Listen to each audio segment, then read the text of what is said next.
kpụpụrụ anyị ndị nkụ na ọkpụpụrụ anyị ndị na-achọ nsogbu mgbe anyị emechikwa anyị bịa kịta ndị ozi ya bịa soro anyị eri agha agha jere abịa mana kịta anyị ka na-eme a na-achịkọ bịa were ọnọdụ ndị isi na-achịkọta anyị chiamanụ ugwu chiamanụ mgbada chịkọta ihe ha akọ na uche ndị ichie anyị ndị nze anyị Chineke zọpụta ha ndị nkwụkwọrọ ama ọka ha jaba mma anyị na-ajọ ọtụga nọnyere anyị ọjị nwa anyị ji n'aka anyị awa anyị ata kata ahụ ike ata ogologo ndụ kata ahụ ihe akakụ nka wozi Chineke ukwu na nka wozi Chineke ukwu bịa n'igwe ezinwa mgbe ya nakwa nke ya eji akwụkwọ dibịa nke ya ji kacha mma anyị bụ ndị bụ abụdo isi nna bịa gọzie ka atakwa ahụ Chukwu okwu obiọma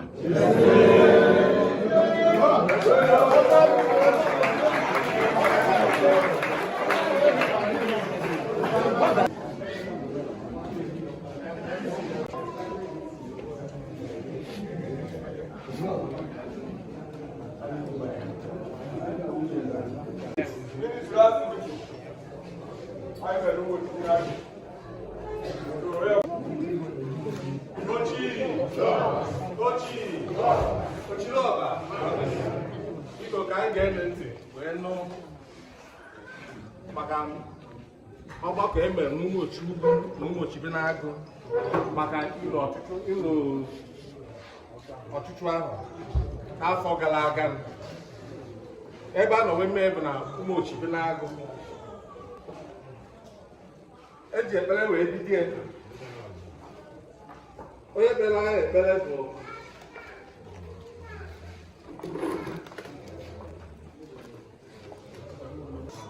ma ndị na-ebido ekpere enwere ndị abụọ isi oche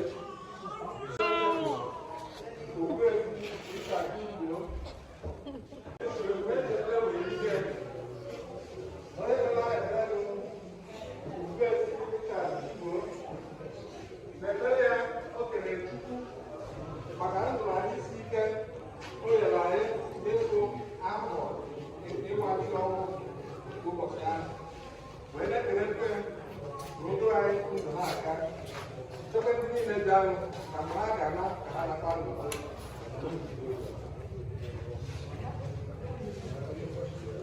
o mechara ekpere chairman Umuochi-Ugwu si na ọ dụrụ maka ịla ọzọ a mụọ mee silent maka ndị oke anyị ndị hapụrụ ụwa a na-eme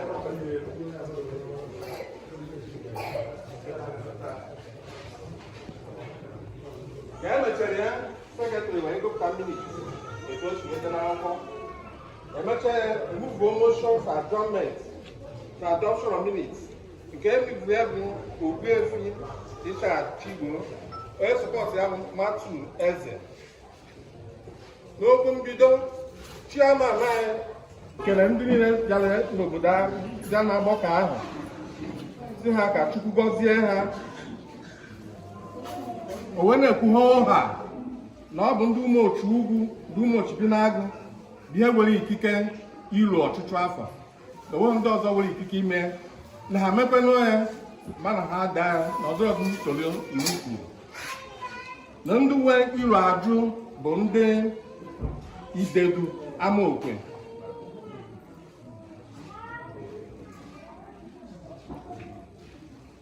na ndị ọbụla kpọmkwem n'elu na Idedu bụ ụmụ ọkpara Idedu ka o kwuchara nke a o kwuru wee sị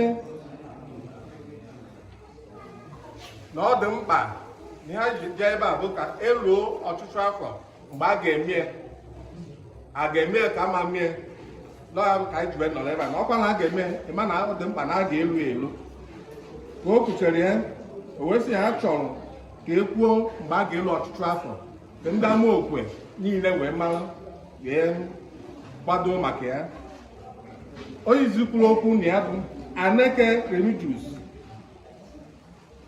ọ sị na ọ ya dị mma ka etinye ọchụchụ afọ n'oge Disemba kamakwa ya bụ n'Ọgọst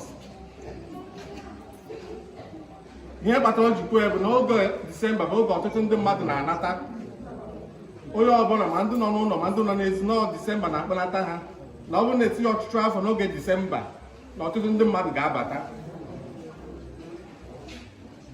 ana ọ bụkwa oge ọkọchị na-ada anya ihe gbasara udu mmiri.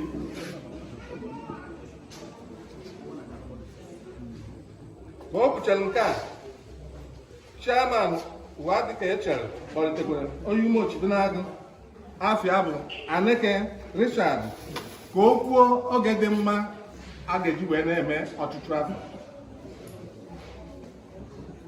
N'okwu nke ya, ọ sị na ọ dị mma ka ọchụchụ afọ bụrụ na Nọvemba. Wee jụọ gị mkpata ọ ga-eji bụrụ na Nọvemba. Ọ sị n'oge aka anị, n'oge aka anị, na ọ bụ na etinye n'oge aka anị ahụ na ọ ga-ama mma, ọ ga-enyekwa aka ọtụtụ ndị mmadụ abata ya.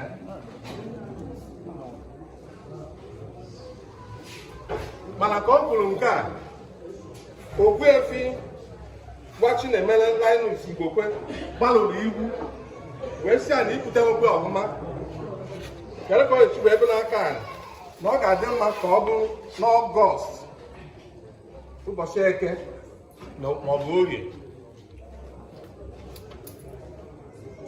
Lawrence NJP n'onye Umuochi-Ugwu wee sị m ya na sọpọtụkwa ihe o kwuru na Ọgọst ahụ dịkwa mma ka emee ya ka ọ bụrụ oge a ga-ebido ire ọchụchụ afọ. N'ikpeazụzụ iji chịkọta ya, ọzọ Ambrose ụwa dịka echere Alioke wee kwụrụ ọtọ wee sị ya anụgo ọtụtụ ihe ndị mmadụ kwuru maka ọchụchụ afọ mgbe tochi a ga-eme ya, wee sị ya na-asọpọtụkwa, ya na-atụ anya, ya na wee na-echekwa ka ọchụchụ afọ wee bụ n'Ọgọst ahụ ekwu. Ka o kwuru nke a, o wee na-ayọ ndị niile bịara na ndị Umuochi-Ugwu na Umuochi-Ugwu wee na-ayọ ha ncha biko ka a kwadonụ ka emume ọchụchụ afọ bụ na nke afọ ahụ wee bụrụ na 16th Ọgọst 2025.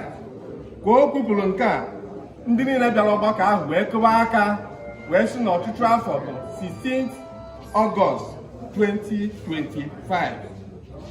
Ozugbo ekwupụrụ ya, mkpọ na ana wee kwuwe n'ebe dị iche iche, akụba aka, egwu wee daba maka na elogie ihe ahụ ndị Amokwe chọrọ emerụghị n'isi.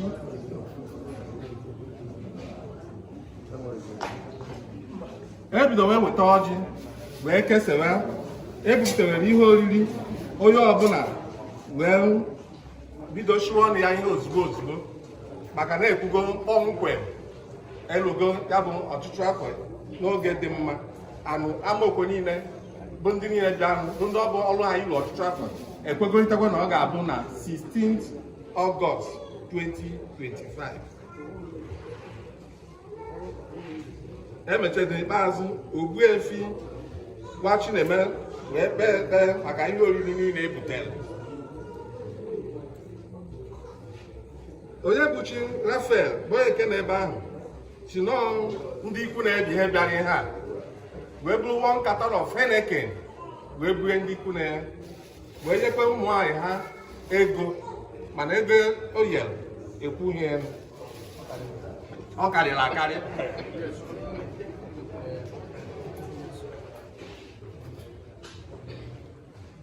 N'ikpeazụ ebizo wee ribezi oriri, tebezi egwu, pụọ n'ilo, tụazịa abịa ka a na-akụzi ya, o wee bịaza n'isi njedebe. Udo dịrị unu.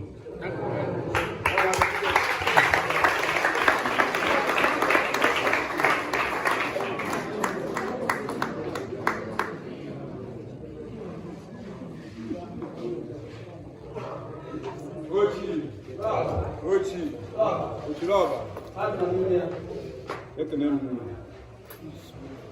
unu anụgo ihe agụọla anyị ekpechiwere mme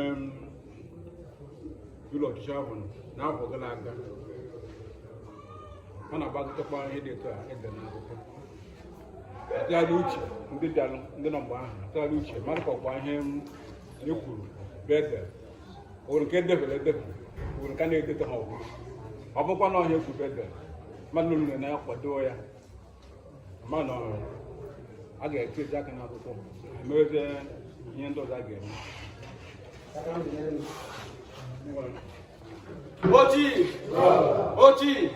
Ochi lava. Oh yeah, there be ya no be here.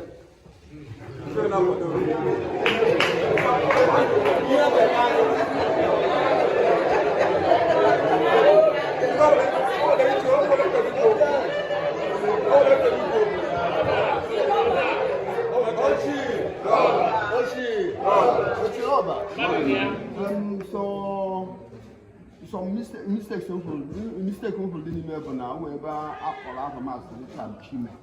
Or something, but a neck and the beginning on the bad, the couple.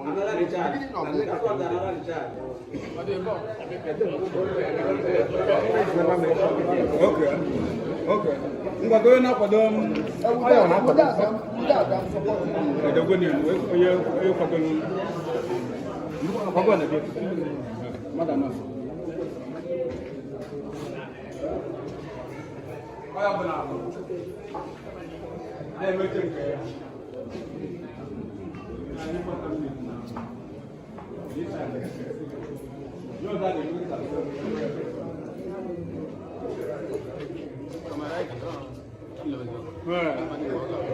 Ya ga-emekọta akụ okwu mmadụ mgbe e nwere ike iri afọ nwa. At this juncture, the Mr. Afor Obuna, I never observe the minister is of Umunai. The right have to have what is so. So we got put auto. I mean, that is not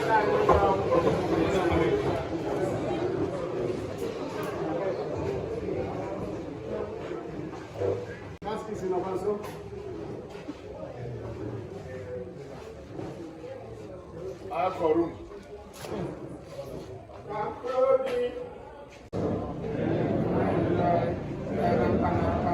Onye ahụ ndị chaji chugbo ọ bụrụ na ọbịa gbokọ ọrịa aka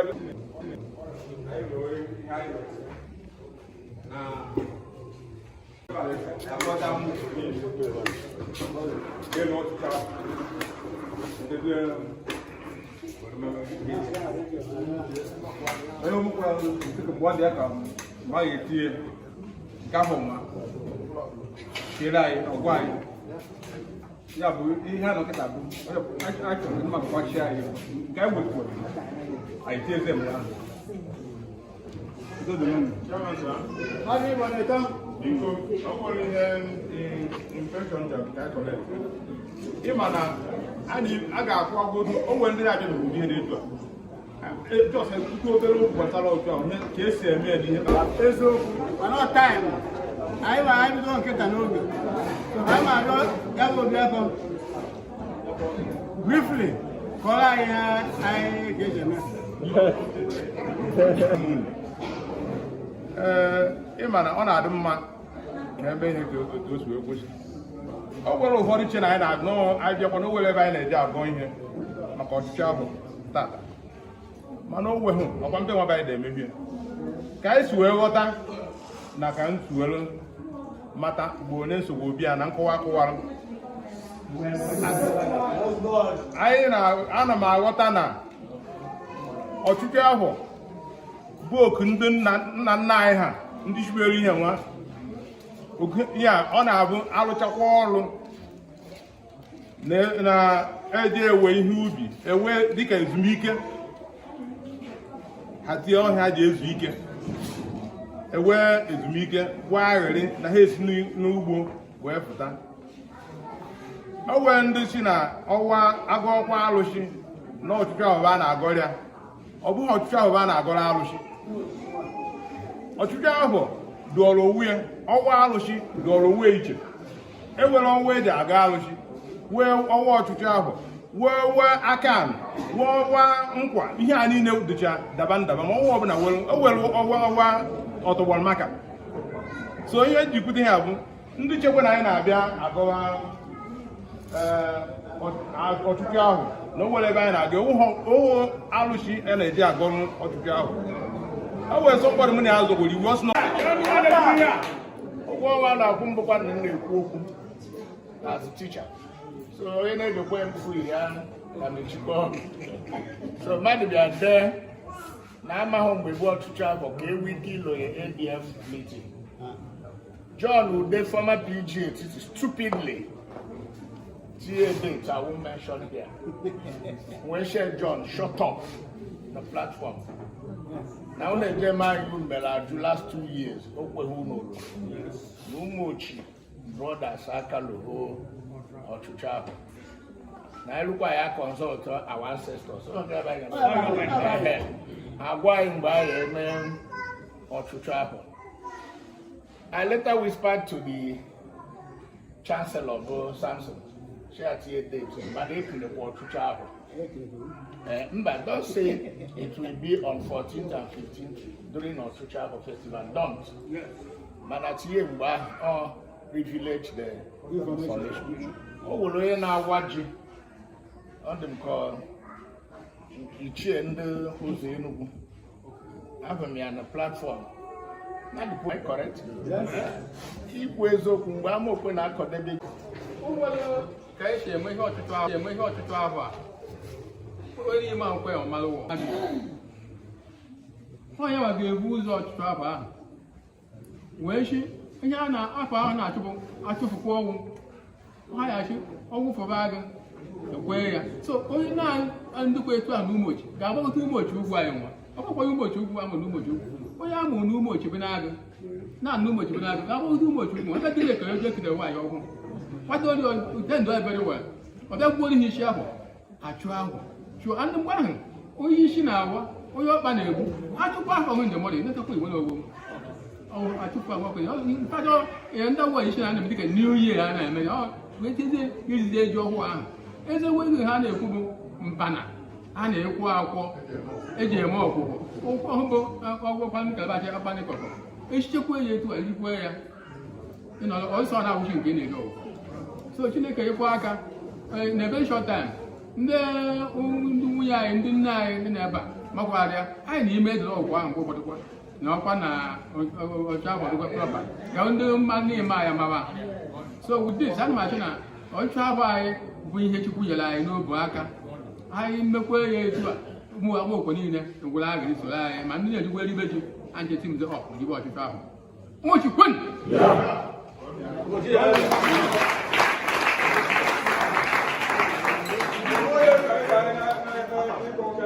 Thank you very much. Because I am looking at Umuochi another cash. Because of where's about him?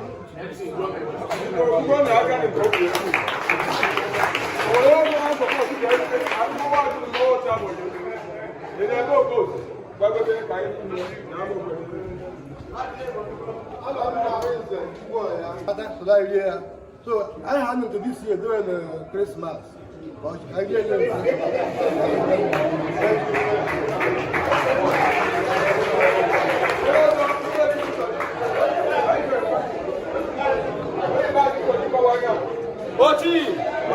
Ochi! Yeah, no, I don't want to tell you. What do you show? No, no, I'm not of Hawaii. Yes, all him one answer yes. August 14th, not 30th, 14th. Thank you very much.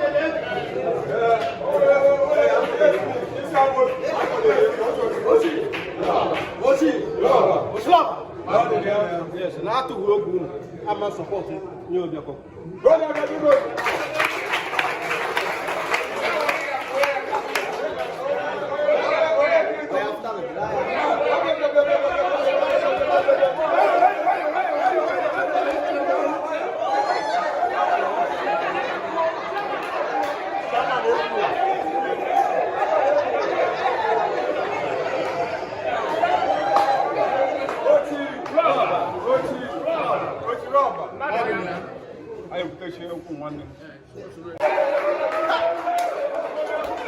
tebụl a na anyị agago n'ihu oche na tebụl a na anyị agago n'ihu ọtụtụ ndị ahụ a ga-ebe a chọrọ ịna ekele mgbe anyị kelekwara ebe ọ na ụmụ ya aka ya maka ọdịkwara mana anyị ga na-emekwa ihe anyị na-eme n'aka ndị ụmụ otu ugbo okwe ha nwere ha bịara na anyị akwado ndị na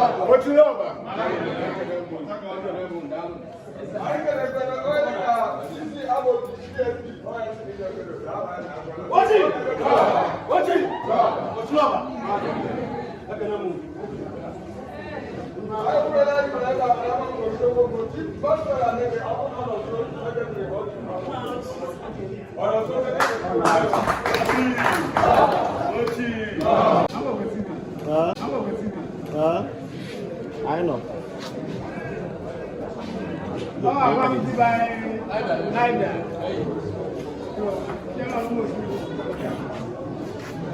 Ochuchu-Ugwu. Ngone yabu gebe numbabu. Ngone kunga no ne kunga no tege no tege daga. Naka njo wa. No takani. Ai bon no di choche. Yaro tege no. Ai tege chine. Eme ke eme. Awo bakane ya. Mali chabo no to no ni. Ai weti ba mun na no bane ne. No ba kwa ne. Also.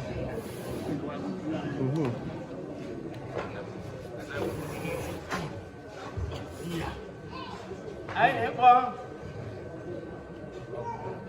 chairman Umuochi-Ugwu.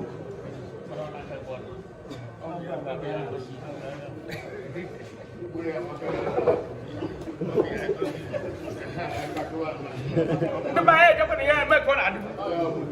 Chiều.